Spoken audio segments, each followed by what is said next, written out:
progress have we made so far in Haiti to restore the country, to help restore the country? It seems so desperate down there. What progress have we made in Haiti toward helping to restore the country? It seems very desperate.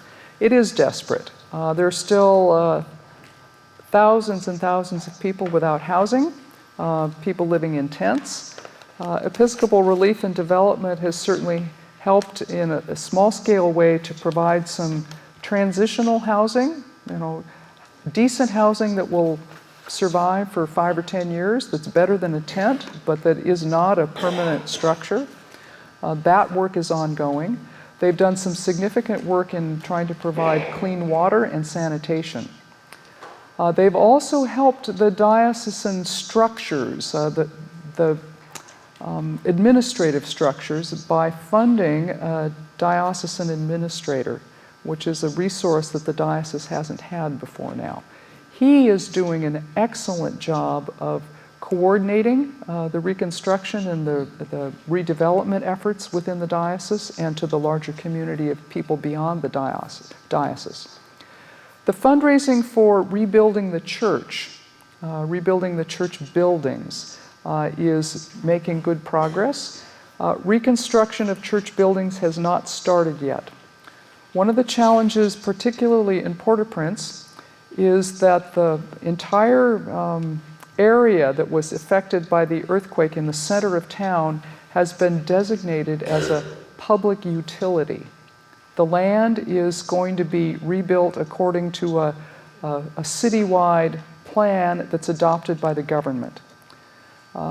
Before René Préval left office 4 or 5 months ago, his government had conversations with the church about providing the church more land to build larger in the future.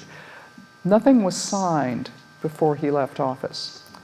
The new government under Michel Martelly is still getting organized. They're still in the process of naming a prime minister and getting the various ministers in place.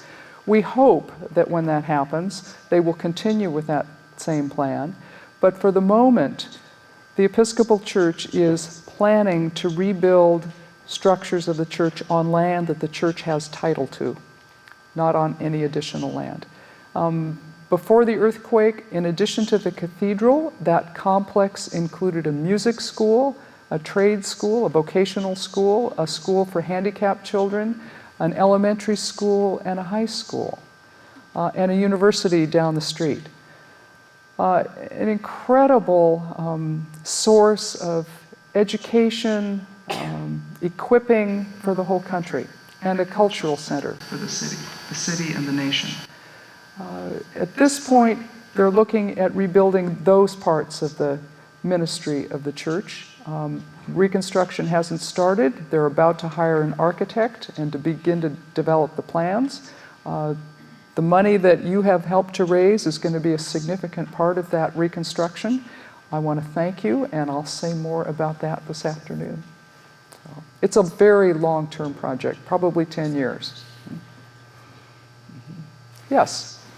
Being one of the gray hair and being the privilege of hearing you in Ohio talking about the fastest growing areas in the Episcopal Church, how do we step out of our box, be more welcoming, and find a way to meet that spirituality needs of the seekers, the Latinos, the single parents? It's different than what we're used to. So how do we help each other through that journey, but also make sure that the doors really are all are welcome? Oh, what a wonderful question. How do we welcome people into Christian community in the Episcopal flavor? The fastest growing parts of the Episcopal Church are our overseas dioceses, our immigrant congregations in the United States, and congregations in the United States that are focused on the communities around them, that are focused externally, that are looking outward at the people around them that we are here to serve. Some of you probably know that Archbishop William Temple in the 1940s said famously, "The church is the only human institution whose primary reason for being is the benefit of people outside of itself." Outside of itself. How do we welcome people? There was a very pointed article on Episcopal News Service yesterday by the head of Forward Movement about inviting and welcoming guests to your congregation. If you want to learn more about what it's like, go visit another congregation you haven't been to before, and don't identify yourself. Just go and visit and see what it's like. Can you find where the bathroom is? Can you find where the door into the sanctuary is? Do people talk to you? Are they too busy talking to their friends? Does somebody offer you a bulletin? Are you invited to coffee hour? Are you introduced during the service? Do people talk to you at coffee hour if you get there? I'd encourage you then to go home and talk to the people in your own congregation about your experience. I don't think we recognize how challenging it is for people, for not visitors, for guests, to come into Christian community. We love to see our friends, and we want to talk about the greatest thing that's happened this week, but there's somebody over here we haven't invited in yet. That's one way. The other piece really is about getting out into the community to meet the people with those spiritually hungry questions. And it takes new images and new ways. We can't just wait for people to come to us. I'll give you some examples, and you have to figure out what works in your own context. That's the biggest challenge. It isn't a program. There's no cookie-cutter model. A church planter in Virginia several years ago told me about his method. He goes to Starbucks or the coffee shop and orders his coffee, sits down at a table and puts out a little paper tent that says, "Tell me your stories about God."